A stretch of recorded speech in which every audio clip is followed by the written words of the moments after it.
एक देश कैसे विकसित होता है, देखिए आप किम जोंग उनको जानते हैं, पहचानते हैं, वो कैसे थे, कहाँ के राष्ट्रपति थे।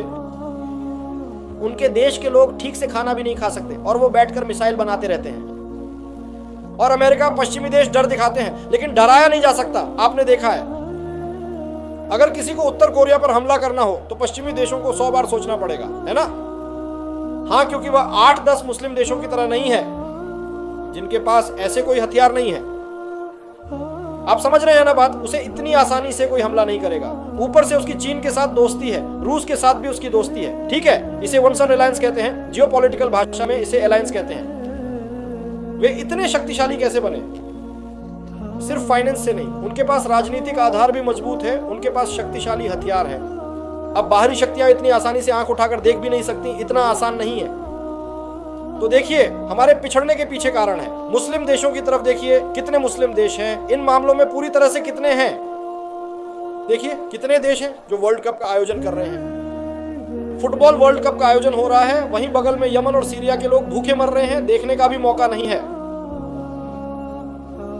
क्या कर रहे हैं वहां पश्चिमी देशों के लिए बड़े बड़े कैंप बना रखे हैं, उनके लिए अड्डे बना रखे हैं। और बहुत सारे मुस्लिम देश जो हमारे सामने अब बड़े बनकर बैठे हैं, वे जब उन्हें उठने को कहते हैं तो उठते हैं, बैठने को कहते हैं तो बैठते हैं, उनके इशारे पर ही काम करते हैं। क्यों? क्योंकि उनका भू राजनीतिक आधार कमजोर है, आर्थिक आधार कमजोर है, वित्तीय स्थिति कमजोर है, और हमारी आध्यात्मिकता भी कमजोर है। सब मिलाकर यही वजह है कि पिछले 100 सालों में हम पिछड़ गए। यहाँ 100 कारण निकाले जा सकते हैं, इतने सारे कारण बताने का समय नहीं है। अब मुद्दे पर आते हैं, क्या ये सब ऐसे ही चलता रहेगा? क्या इससे बाहर निकलने का कोई रास्ता है?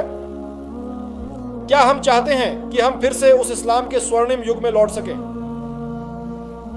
नहीं, आवाज तो माइक में नहीं आ रही है। मुझे लगता है कि हम नहीं चाहते कि इस्लाम फिर से पूरी तरह लौट आए। सुनिए, हम चाहें या ना चाहें, अल्लाह रब्बुल आलमीन ने अपने नबी के माध्यम से बता दिया है कि सभ्यता का अंत एक नबी के हाथों होगा जिनका नाम नबी है। मरियम, वे 40 साल तक इस दुनिया पर शासन करेंगे, उससे पहले कयामत नहीं आएगी।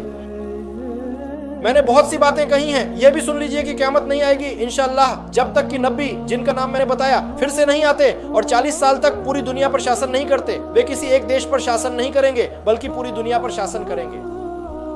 क्या आप सोच सकते हैं? क्या अब आपको लगता है कि मुसलमान फिर से ऐसी स्थिति में पहुंचेंगे? असल में, लेकिन बाहर से देखने पर ऐसा नहीं लगता।